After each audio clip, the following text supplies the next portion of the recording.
The following is a special presentation of Tony Kurre Radio. Welcome, everybody, to another edition of K4Wins. It's our weekly podcast that supports our website, K4Wins.com. We keep it simple. The titles are the same. I'm Keefer. Usually the driver of this bus is Tony Kurre, but he is unavailable this morning, off on a family mission. So we're going to have the K3 hour coming up for you and give you everything you need to know for a successful week coming up. And you can always, once again, go to our website, K4Wins.com daily.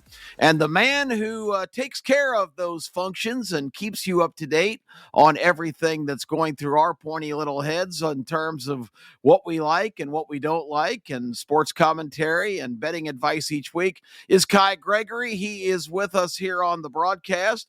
Kai's got a long background in the sports betting game and has some great expertise. And our other cohort this morning on this K3 edition of K4 is coming to us live from Las Vegas, Nevada. It's Keefer, the editor of the Las Vegas Sun Sports Department, and certainly a guy that's become very prominent in the sports betting circles around the country, writes multiple columns every week, and is a strong participant himself, and always opinionated and always ahead of the curve in terms of betting advice. I'm Keefer. I'm the executive director of the Birmingham Racing Commission, a long career in the gaming business. So enough for introductions. Fellas, welcome to our podcast this week, and really looking forward to talking about things. And certainly, Kai, I believe that Tony's first function every week is to throw things your way and give us a report on the activities of K4Wins in the last week or so and how we've done overall for the season. All right. Last night, 4-2, had a nice over, easy over in that NBA game. Not easy, but still got us there. Yep. And last week, 18-11. Last month, 84-41. And year to date, we are now 5-22. 272-4 for a 65.7 winning percentage. So still rocking on pretty well for the year. 522 wins, and we're not through month 6 yet. That's pretty strong. Over 500 wins in just a month. Case, I guess the best place to start today is it's still in recent, just a few hours ago, ending game number, the pivotal game, everybody would say, game number 5 in Oklahoma City. And as we expected, the Thunder took care of business. Yeah, it was another interesting game. I guess we're now officially reached Game 6, which I thought was never going to happen in the series. So I'll have to take it on the chin for that and say that the Pacers have been better than I expected. I still think that Game 1 is something we'll remember forever, and I think it's highly unlikely you play that game 100 times that they win, but they've done it time and time again. I think even if they don't win the title, I think we're going to remember this Pacers run because you see all the crazy stats, all the insane comebacks they've had. It's been super memorable, but it does kind of feel to me like we've reached the end of the road. Of course, I'm sure everyone saw Tyrese Halliburton's issues last night. He's playing on a gimpy calf, which always scares me. I mean, especially if I was the Pacers. I know he wanted to play so bad, but I almost just would have said, sorry, you're sitting out this game. Yeah. We're trying to rest you for Game 5. But how many times in recent memory do these calf injuries in the NBA just turn into an Achilles snapping? So I'm not saying that will happen here. I'm not a doctor. That's not my expertise, not my purview. But, man, it just worries me to hear that. We'll see if he's feeling a little bit better by Thursday night. But I was pretty shocked right after the game when the numbers posted for the next game. The total was right when I made it to 24.5, which literally exactly what I made it. So I had no play on the total for next game. I think I've played the total almost every other game this series and done very well. But I also thought, I mean, you go through NBA history, and we've certainly seen the boost throughout the playoffs this year. When the team's in a closeout game, they usually are worth an extra half a point or or a point. Teams just tend to play a little bit better in closeout games. It could be that team, or it could be the team that's at the verge of elimination playing poor. So I actually thought this number should be like 6.5. I was shocked when it opened Oklahoma City 4.5. And even though I've got a bunch of Thunder's futures, I'm really hoping the Thunder win. I couldn't help myself. I bet some Thunder minus 4.5 for Game 6. I know they've been terrible on the road. I think the last game was the first road game they've covered all playoffs, and in reality, they did not deserve to cover Game 4. There's some in-game hijinks, but man, it seems a little short to me. I know now we're mostly looking at 5s, but still some pretty big sports books at 4.5. Maybe it seems too easy, and I feel like all the money's going to come that way. But I think Oklahoma City minus 4.5 for Game 6 looks a little short to me. Kai, what are your thoughts on the series after watching Game 5 last night? And I know the over was it was never a sure thing, but it seemingly was pretty comfortable. But just your overview of the series and what is you've expected, what has surprised you? Well, we did post, even though Case and I disagreed on it, we did post one future that we hit very early, plus 2.5 for Indy on the series. But I personally have plus 1.5 for Indy, and I'm really scared of that now because Tyler Halliburton's injury worries me to death. I'm not going to play anything till I see another couple of updates. But I agree, same that Case would say, and I especially later in the fourth quarter, I just sat him down because if you have any chance, in my opinion, for Indy to win, they have to have a healthy Tyrese Halliburton, at least 80%.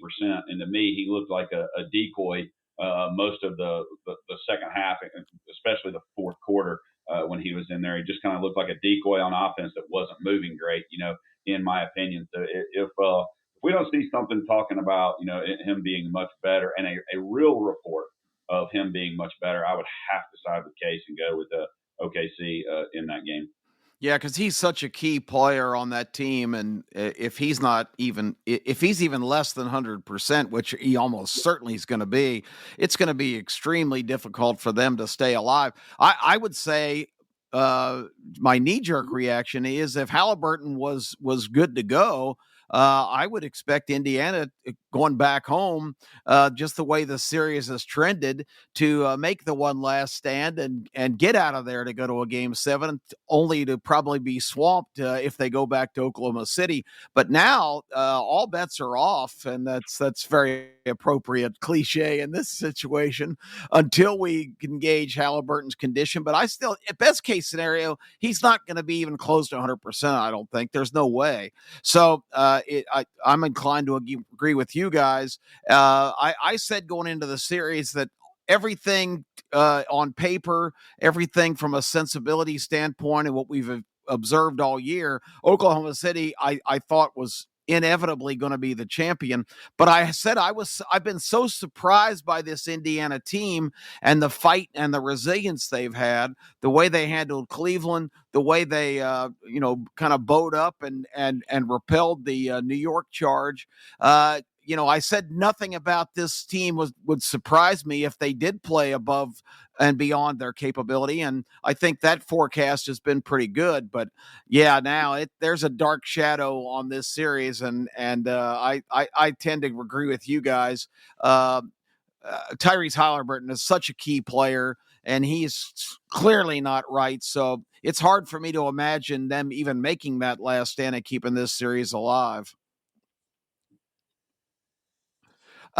So I guess we can go ahead and pivot since we covered that pretty thoroughly. Let's talk about the National Hockey League. For those of you who haven't, I got to add one thing before that. We don't have our man Tony Kurre here today, and if you've never heard the show, the three of us kind of stick the needle in Tony in a little bit, because Tony always has a bunch of statistics that everybody kind of snickers at. On days where there were thunderstorms in 1975, this team did so and so. I mean, you never know what he's going to come up with. But I have to give our guy Tony some props, because Case mentioned that very first game, and you guys know that Tony's big stat that day was the key number in this series for Indiana is 110. When they score over 110, they win. When they score under 110 in the playoffs, they were over. And the final score of that first game was 111 to 110. So let's give Tony some props, because the useless Tony Curry statistic in that case was spot on, Case. And they scored 110 last night, right? I think that was the final. It was 124 to 110. Was that what it, or 129 to 110? Yeah. So Tony Curry zeroed in with his stats on that. So that was kind of interesting. Case, the NHL playoffs. That's been a wild and woolly series. Hard to kind of predict. It's been a lot more scoring oriented than I would have predicted, although Edmonton certainly has the firepower. But what are your thoughts there? And now that's moving into pivotal territory where that could be winding down at the blink of an eye. Yeah, I mean, it could be over tonight, and I think probably is over tonight, especially by the betting market. Right now we have Florida, let's see it by the morning, about a minus 150 favorite. Again, I think they're probably going to win, but that's a little rich to me. I think we were on the last time of the show right before Game 4, and I kind of said the same thing. Florida has looked like the better team. I think they match up well, but there's just really not that much evidence that there's this big a gap between these two teams. I know Florida probably had their best game in Edmonton on, Saturday for Game 5, and you might just think they're going to close it, but I think it was in The Athletic. There was a really good story with a lot of statistical background that looked into teams that kind of get embarrassed late in a NHL playoff series. There's a long trend, many years to shout out Tony with another trend. And by the way, I'm not the one that goes at him. I just snicker. You guys might poke fun at him a little more. But I cannot help it. It is called the Tony Curry useless stat of the day.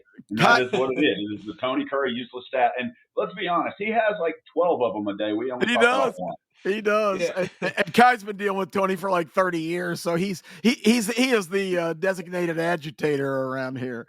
Yeah, I typically just laugh, and I'm not a big trends guy, but I will say that there is a thing in the NHL playoffs where a team that gets kind of embarrassed or loses really lopsided typically bounces back extremely well. I know this one's going to be tough down there in Sunrise in a closeout, and I think everyone, including myself, is just waiting. I guess the Oilers will probably be at morning skate here. I mean, probably right now, maybe 15 minutes. I mean, the big question is just who's going to be in goal. Obviously, they've bounced back and forth between Stuart Skinner and Calvin Pickard all playoffs. They went back to Pickard last game, which I know I'm a broken record. I always talk about that, but that's just it's worked for them. He's come in and played well for Skinner for the most part.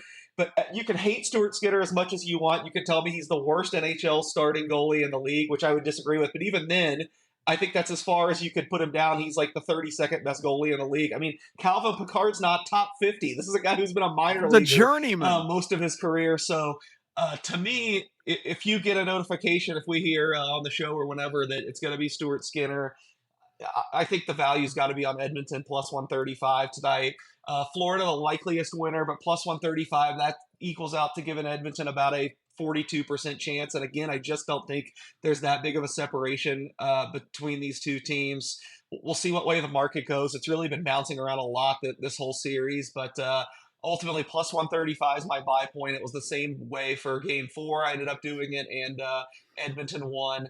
Florida, the likeliest winner here tonight, but especially if they go with Skinner, I know he, has a chance to unravel and mentally isn't the sharpest, but, just his tools, I think he's working with more skill than Calvin Pickard. And if I was the Panthers, I'd be wanting to face Pickard tonight instead of Skinner, which I think is the ultimate, one of the reasons why they should go with Skinner. We'll see what happens here shortly. It'll be interesting. Case. I mean, but Pickard, the defense, and y'all know, not a huge hockey guy. Y'all have turned me and Tony, especially in the playoff hockey. We're working on it. Pickard looked like the defense let him down, that he got more breakaway shots shot on him. He had more things like that versus Skinner, in my opinion, and just some things that I also read. It looked like his defense has been better, and he's let the defense down. To me, it looked like that could be true for last game. I mean, that could be true for last game, but I think I just always default on the larger sample size, and I think you could go the other way strongly for the playoffs as a whole. I mean, when they went down 2-0 to the Kings, they put him in, and all of a sudden the Oilers were like the best defensive team in the NHL. They're a really matched up exactly with Picard. So while I can't say you're wrong for the last game, I do think the Oilers didn't play great on that end. I think for the series as a whole, for the playoffs as a whole, excuse me, I think the defense has been better for Picard than Skinner. Well, and you heard us talk about the Oilers because they are the chief rivals to the Vegas Golden Knights, where Case, of course, is headquartered, and they've had a lot of battles in the playoffs the last couple of years that have gone each way for each individual team. But the basic book on the Oilers for the last bunch of years has been they're an explosive scoring team. They have the two most gifted, probably offensive players in the sport. But from a defensive standpoint and a goaltending standpoint, they've always been too shaky to parlay that into a Stanley Cup win. And like Kay said, early on in the playoffs, the first two games, you'll remember, against the Kings, they go to Los Angeles and give up 5 and 6 goals respectively and get blown out in the first two games. They go to Picard. I've been calling him Pickard. So that might be right. I don't even know. I've heard it both ways. Yeah. So whatever Picker, the Picker was picking pretty good because he kind of rallied the team. And a lot of times you see that even in football, the backup quarterback comes in and the whole team rallies around him and plays at a different level. But Case said early on, if that he's doing it, and that time they played the Golden Knights in that series, they're doing the Golden Knights a favor if they play Picard, because Skinner is just a better goaltender. Like say, Pickard has been a backup at best, and spent a lot of time. I think the predominant part of his last 3 or 4 years as a veteran in the minor leagues. So this is not a guy that's a marquee performer, but the Oilers were defying that label because they played brilliantly defensively in the Vegas series and continued carried that over into the Dallas series. They won a lot of 3-2 games and tough, tight games that you just wouldn't expect them to win. And now it's kind of come back full circle because Skinner, once he got back in the net when Picard was injured, Skinner had a run of really good success, particularly in the Dallas series. I thought he was very good against the Stars, who have a lot of scores. Remember how hot Rantanen was going into that series, and the Oilers pretty much eliminated him as a factor. So I guess all that's building up to the fact that I guess the Leopard can change his spots temporarily, but they come back. And the Oilers team we saw in Game 5 was kind of back to that same kind of stereotype of what they've been the last few years. But I will say, and Kai, I know you're a new, kind of keen observer on hockey, and we'll take the responsibility for dragging you onto the ice here. But you've been a pretty astute observer, looking at it from not a bias standpoint of just looking at it from the game perspective. We've seen this Florida team a couple times in seemingly pivotal games go back home and just lay an absolute egg. They did it in the series against Toronto, where they won big on the road. Florida's success on the road and throughout the playoffs has been remarkable. And then they did it in the Carolina series, where they went home and got shut out. So I'm not really sure what we're going to see tonight. I'm not going to be stunned if the Oilers win that game and force a Game 7, which would be the ultimate drama. So looking at it from kind of the new hockey fan perspective, what does your logic tell you is going to happen tonight? Well, one of the things I was looking at was the 15-8 score over the last 3 games. But what you just talked about, what they did those first 2 games, giving up 6 and 5 in the very first round, makes you go, okay, well, maybe it's not a trend or something that you can follow. Let me say before I finish that I'm loving this Coastal Sports Network, the layout here, and 102.9 The Game. Really appreciate them. Yeah, well, Angel Martinez on and have our show looking at this, but going in, we kind of said it was a toss-up, but I think Case, you were on Edmonton as a whole, weren't you? But like not like the biggest bet of the year, but kind of small.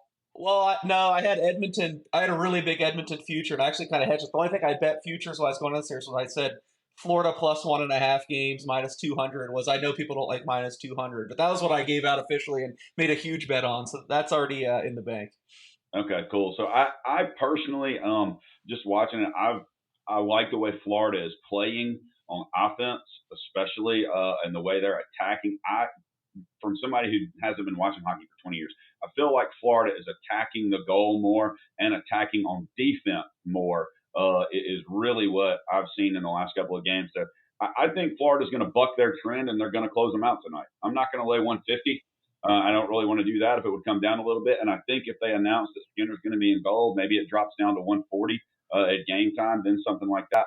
But yeah, I think Florida closes it out. That's just, I mean, I don't, again, not something I'm probably going to bet because just in this situation, no, I had Florida last game and played them, but I don't think I'm going to do it this game. I really have liked the road teams in the playoffs so far as well here once we've gotten to the conference finals and the finals.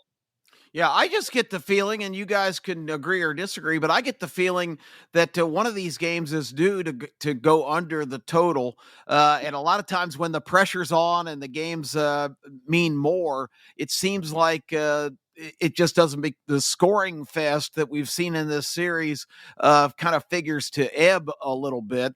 So I wouldn't be surprised to see one team or the other get up a couple goals and hang on to win 3-1 or 4-2. What do you guys think about that? I'm leaning a little bit under tonight. I'm out on that, not because I've bet under the last two games, and obviously it hasn't come through. And I'm a glutton for punishment. If the number's set up right, I would still bet under, but it definitely doesn't look like that's going to happen. I made it tonight. Let's see. I think I made it 6.5 with the over plus 105 were my numbers, and we're right in the middle of that right now. Right now to lay under 6.5, you got to lay mostly like minus 120. I just see like this have been such high event games, and the teams have been so attacking. Again, this is right within my number, so I basically it's a coin flip. It could go over or under, but there's just with what we've seen, there's no way I'm paying a high price on the under at this point. I wouldn't lay minus 120. If the under got to plus money, I'd be interested, but I think there's no way we're going to see that big of a move tonight. So kind of where I think we should be totals wise. I mean, we'll see if I think a lot comes down to Edmonton, and if they could get back into their defensive bag here. Obviously that didn't happen in game 5. I ended up betting Florida in game 5, just kind of the same strategy I talked about here, where if you just try to take the market height. I think I've only bet the underdog like I bet Florida, it looks like one favorite minus 130 in game 3, but usually I've been on the underdog in this series. I just think the teams are pretty close, and I don't want to be a broken record. This is the same thing I said last Tuesday on the show. I really think this series as a whole has been extremely even. I think we've gotten the right winner in every game except for one. Game 2, I really thought Edmonton dominated. They had way more chances, almost 6 expected goals I have here, which is just crazy, as high as you'll ever see in a Stanley Cup final game, and they still lost. I really felt that's when the series turned. I felt like we were going 7 games for sure. If there's one Edmonton really wants back, I know they got beat worse in 3 and 5, but I feel like 2 is where they really dropped the ball. If they win game 2, then Florida's fighting for their life here tonight, and it probably win, and we'd be going back for game 7. I'm going to have to bet Edmonton if this stays that high tonight, but I don't know. In my heart of hearts, it feels like Florida probably gets it done tonight. Yep. What do you think, Kai? If I bet it, I bet Florida. And if I go total, I just call me a sucker. I'm staying over. I agree that it might be tense, but I don't know how the goalies are going to be. And right now, I just don't trust Edmonton's goalies at all to keep Florida under 3 goals. And if Edmonton's going to win, they're going to have to get up that way. So it's probably a 4-3 game, so it goes over again. Well, this is the second year in a row we've had these two teams in the finals. I was with Case in Vegas last year when Florida wrapped up game 7, winning 2-1. Case, that was a big score for you last year.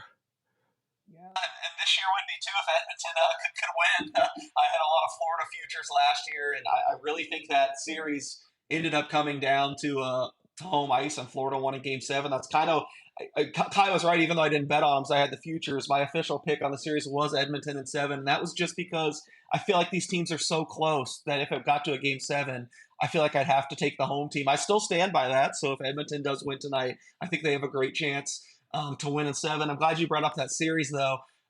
I don't think people forget. I mean, I think people remember it was pretty memorable, but Florida was up 3-0, and Edmonton rallied back and came obviously within a goal of winning the series. So I don't necessarily think they'll be tight. I mean, they've been in worse positions than this, than down 3-2, going back to Florida, where all things considered, they've played pretty well the last 2 years. So uh, they've been dead to rights before. In Florida, like you said, they've lost their last 2 closeout games. They also lost a home game to Tampa Bay in the first series. So they haven't been a sure thing in these kind of shut the coffin door games, but we'll see if they can change that tonight. And remind people who you have alive for the MVP trophy and the Conn Smythe. I know Draisaitl was one of them, and he is leading by far in how many goals. But does Edmonton have to win the series for you to cash? And are you still in good shape in any way in your futures bets on or not futures bets on your MVP bets? Ugh, now you're opening a whole other can of worms. Not great. I do think Draisaitl is in the lead slightly over Connor McDavid if Edmonton ended up winning. Obviously, he set the record for overtime goals in the postseason. I think he has 4. And by the way, he should have 5 because he scored for the Golden Knights to prevent a sweep in Game 3, if you remember that series with went off 0.4 his seconds stick, left. Yeah. I have Draisaitl for the Oilers. I've never added Connor McDavid just because I don't think the Oilers have ever been in a great standing in the series. Again, I hate to keep going back to the same thing, but I think they needed to win Game 2 to make me feel good about the Oilers. Florida is where I just am completely. I'm not surprised at all. They're on the eve of winning the Stanley Cup. If you go back to at the beginning of the playoffs, I kept saying Florida, this talent level, just the top to bottom, they looked so great. But I really thought if they end up winning the Stanley Cup, it's going to be on the backs of Alexander Barkov and Sam Reinhart, who I think was their best player throughout the year. Maybe even Matthew Tkachuk getting healthy, but he's only recently gotten healthy. I mean, Barkov has been totally invisible this series. Reinhart scored a couple goals, but he's been better defensively, both him and Barkov. I just can't believe they're on the eve of winning the Stanley Cup with, I mean, Sam Bennett's always been a great net front presence, a really useful player, but all of a sudden he looks like Connor McDavid a bunch of times in the series. He's just like a crazy scorer. He's leading the playoffs in scoring. I believe he's now minus 170 to win the Conn Smythe. Wow. Obviously, correlating a lot with Florida winning. I have no Sam Bennett, so I really need Edmonton to win on that front. And then it seems like the only player that could catch him is Brad Marchand, who I thought was a great trade deadline acquisition, really firmed them up down the lineup. But all of a sudden, he's been totally revitalized by playing in Florida, too. I mean, his play had really been declining the last year and a half in Boston, and now he's turned back the clock. He's seems like the leader. He's kind of overtaken Barkov as like the face of this Panthers team. He's scoring all the time. So as much as it pains me to say, as a guy with Barkov and Reinhart, Conn Smythe tickets, because I just thought it'd have to be one of those 2 guys if Florida won. I think the only one that can really catch Bennett at this point is Marchand. So it's looking like it's Sam Bennett, Brad Marchand, Leon Draisaitl, Connor McDavid. Those are the 4 we're down to, and I only have one of them, unfortunately, in Leon Draisaitl. So I'm not feeling great in that market. Ty, you've got some close sport ties to Boston. What do you think the attitude there? Because everybody kind of thought Marchand was done, and now he goes to Florida. He's about to win a Stanley Cup. Well, it's no secret, and to the people listening to us for the first time, I am a Red Sox fan.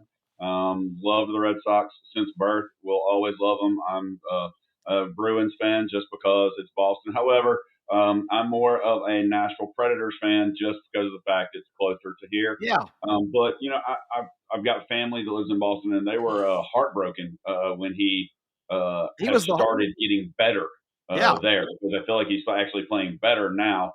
So it's pretty brutal. Oh boy, he was the heart and soul of that franchise. Well, that's a good segue to pivot, because your Red Sox made earth-shattering news on Sunday night, and the timing was amazing because they had just swept the vile, hated New York Yankees. And tell everybody that may have been asleep at the switch the last 48 hours, what the Red Sox did on Sunday night. Well, and Devers hit a home run in that game Sunday. So he hops on the team bus and goes to the airport, and from everything I've been told, was sitting on the airplane, and they came and told him, "You've been traded," and they put him in a cab back to Fenway, which I think is wild. But him going to San Francisco, there's been a lot of stuff over the last few weeks, especially since he turned down playing first base. And for those that don't know, the Red Sox are playing more rookies right now than anybody. They've got four Youngest team in the rookies league in their regular rotation starting, and then um, even last night, Roman Anthony comes up with his first home run to help the Red Sox beat Seattle and continue their win streak. But Devers getting gone, in my opinion, it really seems like he was a cancer in the locker room. They've got a bunch of young guys that are team first because they're not making money and they don't know that baseball is a profession and you're just in it for yourself just to make money. Instead, they're thinking team sport, which it's always been. Unfortunately, NIL, don't want to get down that, but NIL is going to ruin it for college. But at least high school may still be a team sport. And watching the College World Series, seeing Arkansas yesterday, and their guy pitched a no hitter, and the way everyone reacted, I think was beautiful. And one of the reasons why people love baseball so much. Well, Devers loves himself. I mean, when one of the greatest players ever in your baseball history or most beloved, like Big Papi, comes out and says, "Hey, man, eventually you got to realize it's not about you." That was kind of the telltale. They get rid of $250 million in salary over the next 7 years, which is huge. They've just wrapped up a pitcher. They just signed Bregman, so that's helping. But they've got all these young guys for the future. And now if Bello can be what he was at Florida State, he was the 12th pick in the first round last year. Coming to Harrison, the pitcher who struggled so far, but that's two other good prospects to put there. They immediately put Harrison down to AAA. I think it's going to be great for them if Christian Campbell can continue to play the way he's playing. Marcelo Mayer, play the way he's been playing, and Carlos Narvaez, who I think is a little bit out of his element yet, to still be AAA. But those guys keep playing really well, and I think it helps Boston, whether it be before the trade deadline or whether it be next year, be able to go out and sign somebody that can really help the team. And Devers goes to San Francisco. For San Francisco, they get somebody who has the potential to hit 30 home runs, which, if you don't know, the Giants have not had since Barry Bonds. They have not had anyone who hit 30 home runs since Barry Bonds was there. And I don't remember what year it was because I forget all the steroid stuff. I'm surprised how much I agree with Kyle on this. I thought we might be butting heads. I actually kind of like this trade for both teams. I definitely like it for the Red Sox, and he hit on the main reason for me. I'm sure some of the locker room cancer stuff and the personality is true. I don't know. That's not my expertise. So I said, I just look at, this guy signed a $330 million contract. He's not the bastion of conditioning and staying in shape. He's not going to age well. That contract is not going to look good in a few years. They got the Giants to take that entire contract. I know Red Sox fans are, kind of sick of trading away their best assets. So I've heard some of them freak out and can't believe this trade. I think it's a win getting off that contract, especially when you have all these young kids that are extremely promising. Now there's not going to be anything in the way of them. Also, the Red Sox known as one of the best organizations in pitching development and kind of finding these diamonds in the rough and figuring out their arms. I mean, I think they got two talented guys in Harrison and Hicks that didn't necessarily work out in San Francisco, but you dump $250 million. You get these two guys that you can work with. They're kind of on the up right now. I know a lot of people are out on them. I still think they have a chance to make some noise just with the upside of these kids. I have a Christian Campbell Rookie of the Year ticket. It looks like it's dead because Jacob Wilson for the A's. If you're not paying attention, it's like he's ridiculous. Historic rookie season. He's so good. But so I'm going to be crossing my fingers that maybe he falls off and Campbell can get hot. But I really didn't hate it for the Red Sox mainly because of the money way. And then for the Giants, I actually understand because they've been chasing these big name players in free agency every single year and no one ever comes there. So then I feel like you got to turn around and take a swing somewhere else. I don't necessarily love Devers at the price, but I mean, the Giants have been looking for their power hitter and they just can't seem to get one. So take a chance with Devers, see if it works out. I am a little bit worried. We'll see how his power translates to obviously Fenway, where he's hitting it over, the monster all the time, a smaller park. I mean, whatever AT&T, or I still think of it as Pac-Bell, such a bigger stadium. I'm worried that some of those home runs now are going to turn into flyouts. But again, I mean, the Giants are kind of playing with house money now in the race for the NL West, despite no one having much expectations for the season. Except for me, I think I mentioned on this show, I have a 50-1 ticket to win the NL West. I'm hoping to cash, but I don't hate it for them either. Just take a chance, see what happens. But I think for the Red Sox, you're able to get off $250 million, like Kai said. I don't have a problem with taking, especially with the sideshow that's encompassed Devers this year. Well, that's I the worry most. about Devers Oppo Fields doubles off the wall. That those are going to be outs in San Francisco. Yeah. He's going to have a much more difficult time with the pulls because it's a larger field in Candlestick or in San Francisco. But I can still see his power getting there. His opposite field, to me, his opposite field power is not as good, and that wall, which don't get me wrong, Red Sox fan, love the green monster, sat on top of it. It's awesome. But I just don't think his opposite field power is going to equate as well as it has been in Boston to San Francisco. Yeah, that's certainly a concern. And let's give the Red Sox props too. Was there a better offseason acquisition than Crochet, the pitcher? He's been awesome. Well, Speaking and of he futures, also I have graduated from the University of Tennessee, is where he played his college, his last year of college ball. So just to reference that, but he's been pretty good. And let's be honest, he was incredible with the White Sox. He had no help ever. Sorry to interrupt, Case. Oh no, I was gonna bemoan more Red Sox futures fate because I have Crochet to win Cy Young. I think the only guy I bet in the AL, but I mean Scooble's just so ridiculous. Who I cashed on last year, I think I had him 25-1. I need Scooble to take a few weeks off and ice his arm, maybe a month, because I think Crochet's right there, but I feel like Scooble's got to be the odds-on favorite right now. I haven't looked at the market in a while though. So we've got some of those also up. I don't think we've mentioned it at K4Wins.com. Oh, yeah. Our website, K4Wins.com. You can go there. It is a free site.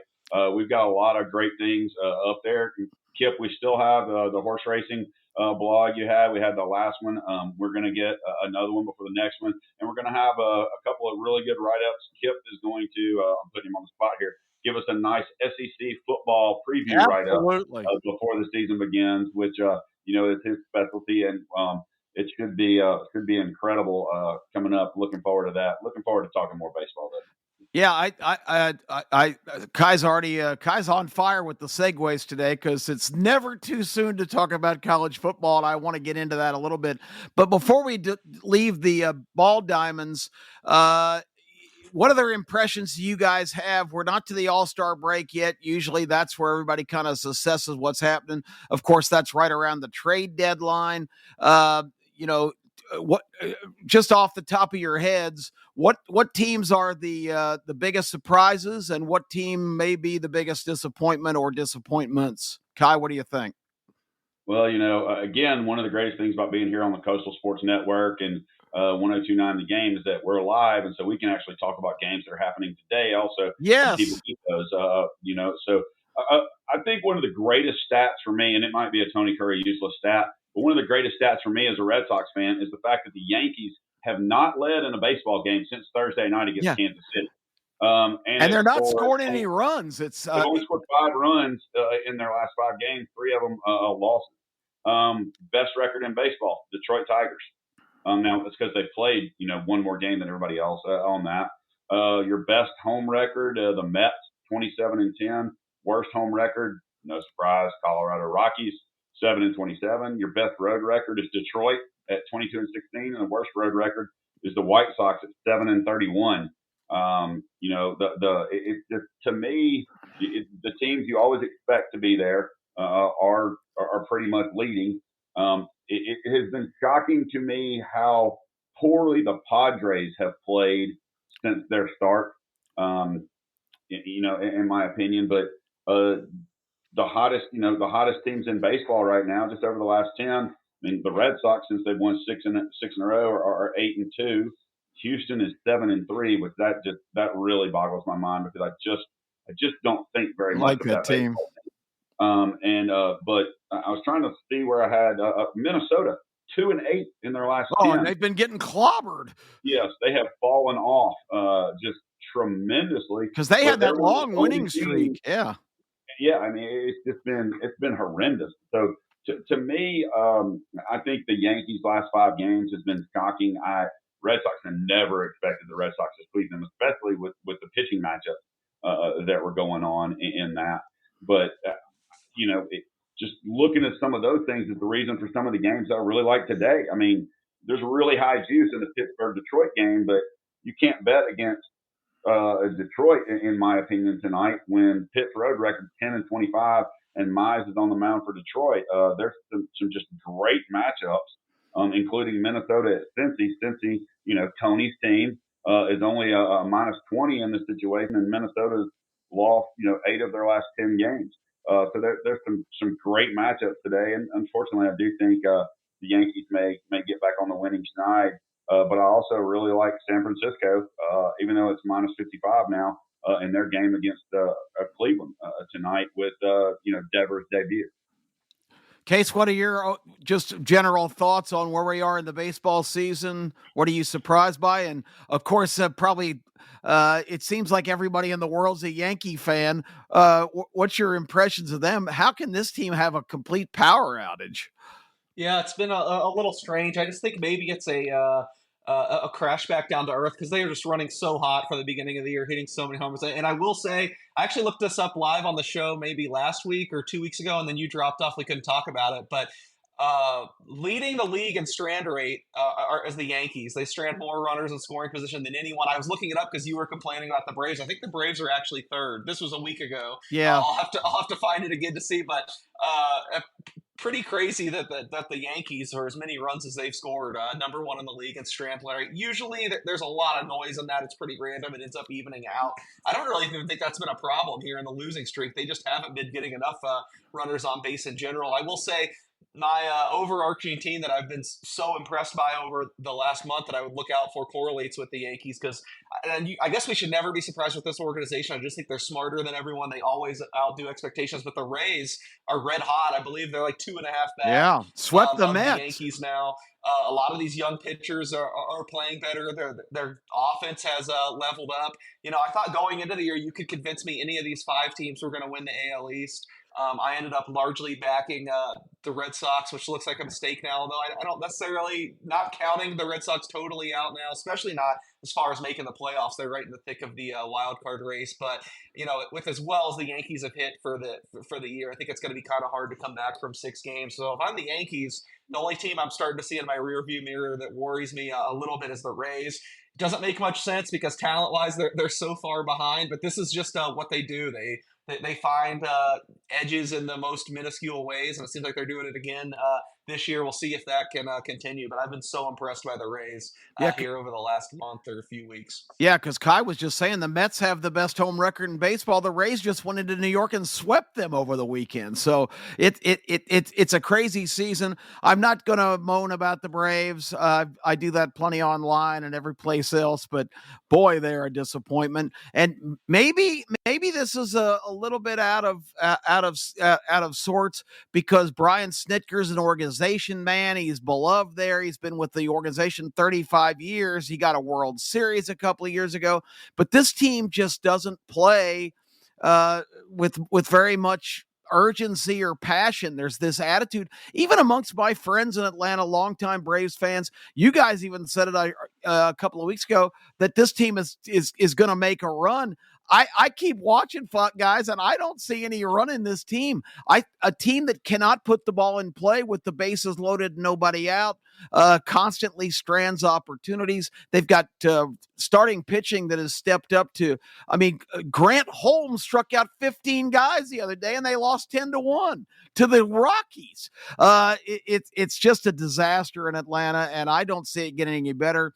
Austin Riley and Matt Olson strike out at an alarming rate.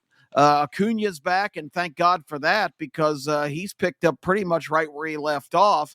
But this team is a hot mess right now, and I suggest that maybe the good old boy pat him on the back, always saying in press conferences, "I think my guys are trying too hard." I think maybe it's time for Brian Snitker to go upstairs and work in the front office and bring in some kind of fiery manager that's going to demand a little bit more urgency and effort from these veteran players, because I think Kai hit on the Braves' biggest problem before. I think a lot of these guys are just kind of high-paid individual sort of talents that they're just not much team essence there. And I don't care how jaded and how rich you get. In team sports, you still have to have a little fire to be successful, in my opinion. And that yeah. I completely agree on one front and disagree on the other. I agree that I think Snicker, I think they need the change. I know he's been there forever, and it seems like it won't happen. But I really do think. I mean, when do we see spark baseball teams that kind of like these ruts? I feel like it's a change like that. So I completely agree with you on that. I do think you're falling into the fan just overly negative. I mean, they're 8 games under 500 right now. I already have a side bet with Kai. I think what did we have over 4.5 division leaders in the All-Star break. I'll make a side bet with you. The Braves will end the season with a winning record. There's just so much noise. They've been so unlucky and clustered luck. I mean, they still have a positive run differential on the year. To say they're not going to make a run, I mean, that would just go against every piece of statistical evidence we have. They're still one of the more talented teams in baseball. They're probably not going to make the playoffs. It's going to be a disappointing year, no doubt. But I mean, to not make a run, so they're going to finish like 10 games under 500. I just don't buy it with the pitching performances they're going with. All the peripheral metrics say that this is still an above average team. I mean, not even peripheral metrics. Just look at, like I said, run differential. I know we were talking the other day. They have this stretch with the Mets and the Phillies coming up. This really does feel like sink or swim, but I'm not even really ready to say they're going to get crushed here against the two leading in the division over these next weeks. I did bet them tonight. Now I bet Spencer Schwellenbach basically every single start. Oh, so I'm on them tonight against the Mets because I think he's awesome. But I just, the run might not be enough to get them into the postseason or whatever. But I do think that, right now, if you're asking me what their record's going to be the rest of the year, I think it'll be well over 500. Here's your run differential information for your Braves. They're 31 and 39, and they've scored 12 runs more than their competition, and they're 8 games below 500 with a plus 12. That's hard. To change that up, Toronto's 38 and 37, winning record, and they're minus 12. Seattle's 36 and 35, minus 4. Arizona's 36 and 35, minus 5. Atlanta, only team with a losing record with a positive run. Yeah, so that may indicate. I know how to some... useless fact for you. Yeah, well, that's pretty significant. So you guys have made me feel a little bit better, but I've just seen too many times guys come up with the bases loaded and strike out with nobody out. It's just hard to watch day after day. And losing a game, that's a free square. The Rockies have been swept 11 times this year. Going into Sunday's game, they had the worst record after 70 games in the history of baseball, and they beat the Braves 10-1. With the Braves pitcher striking out 15 Rockies. It's incredible. In this Mets series, they're going to throw Schwellenbach, Sale, and Strider. Strider looks like he's maybe getting back on form. In his last start, he was dominant.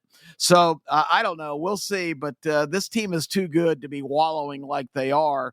But some interesting stats and some interesting impressions. They've got an up-and-coming manager, maybe superstar, former Major League player Mark DeRosa is managing on their AA level, and that team is doing phenomenally well. So maybe that's a little preview into the future if they do make a change. Maybe Mark DeRosa, who was really popular as a player and has been in broadcasting, has been on MLB Network, he might be the heir apparent in Atlanta. Let's get the Mets for a good series price plus money though in this.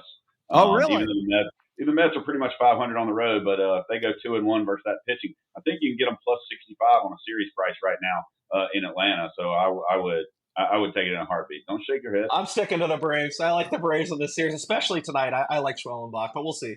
Yeah, he's got so many pitches and so much talent. A lot of people probably haven't heard of him, but he's a guy who literally came from nowhere. You were talking about the Red Sox developing pitchers. Schwellenbach was a shortstop in college, and he I think he only pitched in like 9 games above the single A level before getting promoted last year. And this kid is phenomenal. So the Braves have some bright spots. I just hope they can get back on track. I do not want to let you guys get away today, because we're getting down to the very end. I was looking at college football because I'm just yearning for that to get started. I'm so tired of lawsuits and courtrooms and settlements and begging Congress for help. I'm ready to see teams run on the field and the pageantry and the excitement of college football, even if we know it's got a different kind of glow to it right now with all of the things happening. But I want to get your guys' reaction. I was looking at the Heisman Trophy futures this morning. it absolutely blows me away. And maybe you guys would talk me back down off the ledge, but Arch Manning is the favorite to win the Heisman Trophy as of this morning. He's played 2 games. That's political. That's a bunch of crap. I've made, I've already been betting the futures markets as soon as they've come out. I've bet 4 Heisman numbers. Arch Manning is not one of them. I say numbers because really at this point it is about, I hit a bunch of these at open just thinking that the numbers are way off and they'd go down. I actually agree with you. I'm trying to beat Arch Manning here. I agree it's the name, and I think he's going to be an amazing quarterback. I think he's going to be the number 1 pick in the draft eventually. We just haven't seen enough, and what we have seen, it's not like he's been a complete world beater. I think in futures markets, the number 1 things I like to look for is a vulnerable favorite and stuff like this, and I do think he is a vulnerable favorite. However, what gives me pause and why I actually did consider betting him at one sportsbook that crazily opened to 10-1, which he's never sniffed 10-1 anywhere else, is this week 1 game at Ohio State that I think they will lose. I think Ohio State's the better team. I think it's tough to throw him in to Columbus and expect him to win. But if they win that game, the hype machine is just going to be in complete overdrive, and we're never even going to see him at prices like you see right now. So if you're like me and you're a portfolio guy, let's say you're high on Texas, you think they win that Ohio State game, I can't really hate on you for taking a nibble of Arch yet, but my overall reaction is much like you, as I'm trying to go at Arch Manning in this market. I'm trying to pick off big numbers on other quarterbacks because I think despite Travis Hunter winning last year with that special 2-way year, I do think this is a quarterback award. I think strongly the best quarterback will win it this year. So I've bet 4 quarterbacks, none of them Arch Manning, and I just really have to hope Texas goes up to Columbus in week 1 and loses, because I'm worried that Arch will just have it locked up by like week 2 if he has a big game, both on the ground and throwing against the Buckeyes. Kai, what's your impression of the race? And what about Garrett Nussmeier? What do you think of him? Because he's number 2 right now in the futures. Let's go. Garrett Nussmeier, 12-1 in the portfolio. Lowest guy I've bet. I'll be honest. I hadn't looked at the Heisman race. I'm still, being this early in the summer, I'm looking at portal transfers and the rankings and those kind of things and who's staying there and all that. So I have that. I can go over that when we get done with your Heisman talk. But to me, I'm not making a prediction or any kind of Heisman bet myself right now for at least another couple of months, because I don't know how many of them are going to get hurt during the summer or early fall camp. Yeah, that's a good call. That's happened to me a couple of times in the past. And so I stopped playing that future till like 3 days before the first game, which generally I do not get the kind of numbers and the great odds that Case gets. Well, it's intriguing to me. I'm looking at team totals too. And Case, do you have any immediate impressions on team totals? Because I think it's absurd when teams get placed at 10.5. That means they have to go undefeated or you lose. And every single team that's in the 10.5 range, Penn State and Ohio State play each other. So one of them is for sure going to be eliminated from that bet. It was the same situation last year with Georgia and Texas. They were both 10.5. I find it amazing because I see everybody's schedule. There's vulnerabilities, and I can't believe Penn State is 10.5. I know they're supposed to be loaded. Drew Aller is in the top 6 as Heisman quarterback. I haven't seen any. I mean, he's a good, solid, field general, but I haven't seen anything spectacular that would indicate to me that Drew Aller is an elite quarterback. So just any initial impressions on looking at team totals? Well, we're going to be clashing a little bit here and agree in some others. Yeah, I think you did nail it. The only 2 10.5s I've seen are Penn State and Ohio State, and I just think it's tough to. Yeah, I don't know. It's tough to hang any other number. What are you going to hang for? If you're going to hang 9.5, people will slam the over on those. Yeah, I think 10.5 is the right number for those 2. There's no 10.5s in the SEC, although Texas has taken a lot of money. They're 9.5, minus 160 at the over. But they've got Ohio State right off the bat, like you pointed out. And they've had Ohio State, as you pointed out. They go to Georgia.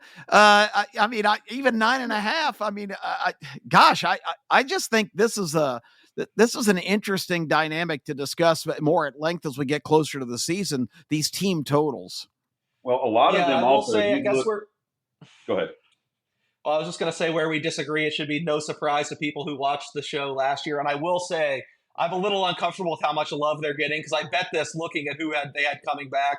They lost 2 top 10 picks, but everyone else is back. They have a completely loaded roster. They stole maybe the best defensive coordinator in the country. I already think so highly of Andy Koltnicki. I love Penn State this year. I bet them to win the national championship. I have Drew Aller to win the Heisman at 25-1. Again, more of a numbers play. I don't love him as much as Nussmeier, who I bet at 12-1. Or even DJ Lagway, who I think if Florida has a big year, it's going to be because they might bet him at 25-1. But I am on the Penn State hype train. I loved them last year. I think you could make the argument. I know there's questions about James Franklin in big games, but if you followed me, my biggest thing is I love fading these narratives because you get better prices.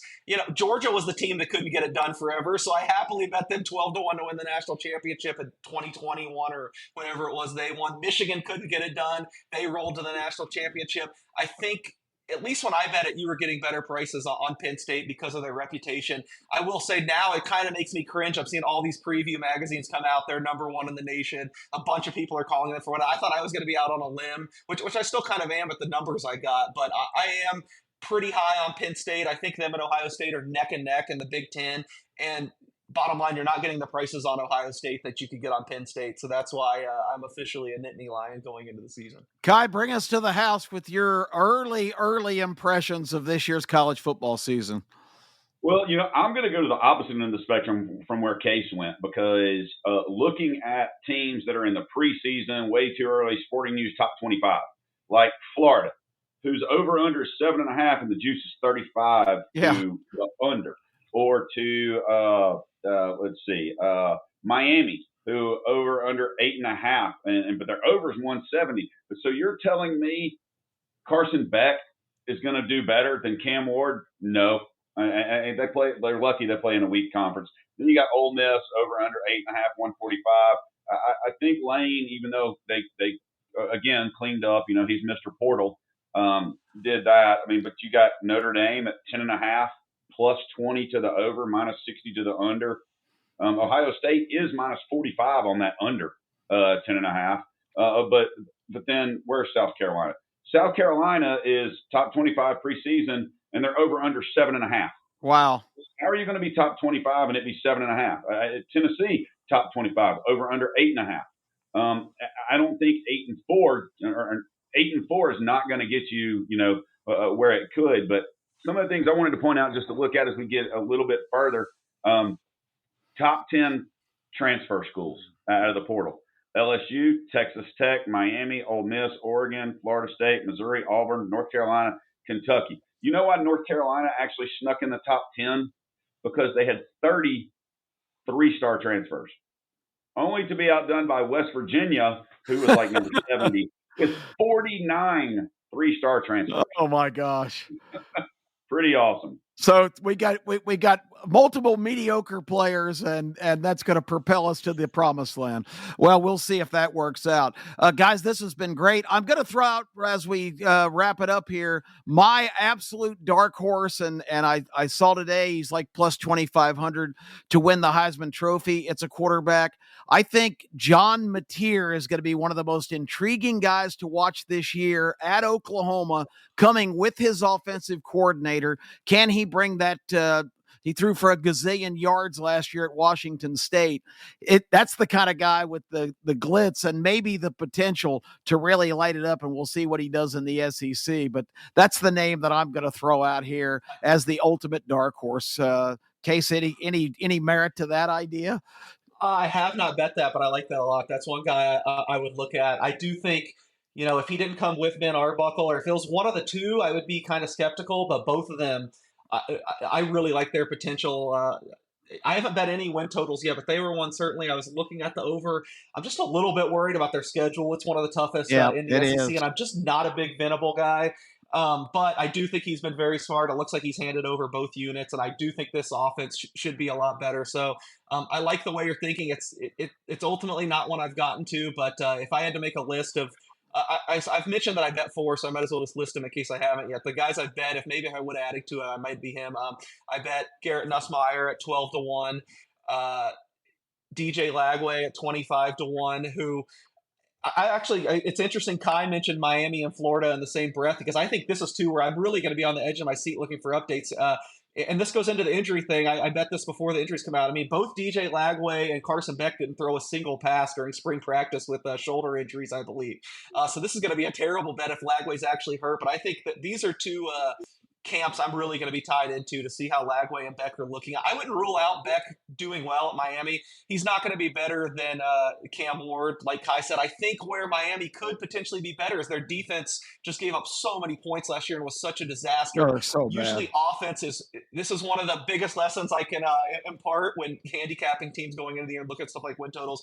Offense is a lot more sticky than defense. If you have a great offense, even with a big turnaround, the offense is usually great again the next year. Defense is really hard to project. We can have a team be awful on defense one year and great the next year. I just don't see how Miami's not a little bit better, but we're going to have to see how Beck and Lagway are throwing. So I bet DJ Lagway 25-1, Drew Aller 25-1, just because I think so highly of Penn State. I think they have all the infrastructure there. And one bomb, 100-1, Sawyer Robertson, who everyone came after. He was getting huge offers. Baylor really ponied up and got a ton of money to keep him. And I know our show goes a lot of places in Alabama. I'd watch out, Auburn fans. I don't know if they should be a favorite at Baylor. So Sawyer Robertson was my bomb in the Heisman market. So I can't wait. Didn't bet on Nico? Luckily, I didn't fire on him and have him go to a different school. I'd rather have Tennessee quarterback than UCLA quarterback.